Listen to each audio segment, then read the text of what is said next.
पागरे हैला सामान्य परिवर्तन दिन में प्रबल झांझी सह खरा अपराह्न समय प्रबल वर्षा। रायगढ़ जिला गुणपुर उपखंड में आज पागरे होइछि सामान्य परिवर्तन।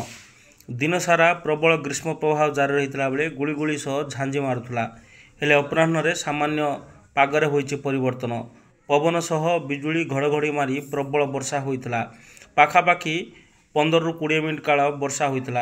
आज गुणपुर पद्मपुर मध्य वर्षा होइछि। तेबे दीर्घदिन है एठारे 42 डिग्री पार करुला तापमात्रा। आज सामान्य पागरे परिवर्तन होइछि। आ 2 दिन कालबैशाखी वर्षा पवन हेबो बोली मध्य पाणीपाग विभाग अनुमान करुछि। एपटे करेन्ट नथिबारु लोके मध्य हैरान हेबार देखा मिलछि। किंतु आमे कहि परिबा जनसाधारण को तातिरु सामान्य आश्वस्त मिलछि।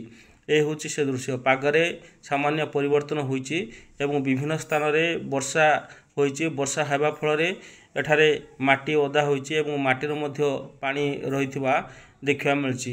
प्रबल वर्षा सह घड़घड़ी मध्य होइथिला। आकाश मेघाच्छन्न रहिछि। आ 2 दिन पर्यंत एपरि वर्षा लागि रहिबो बोली पाणीपाग विभाग अनुमान करछि।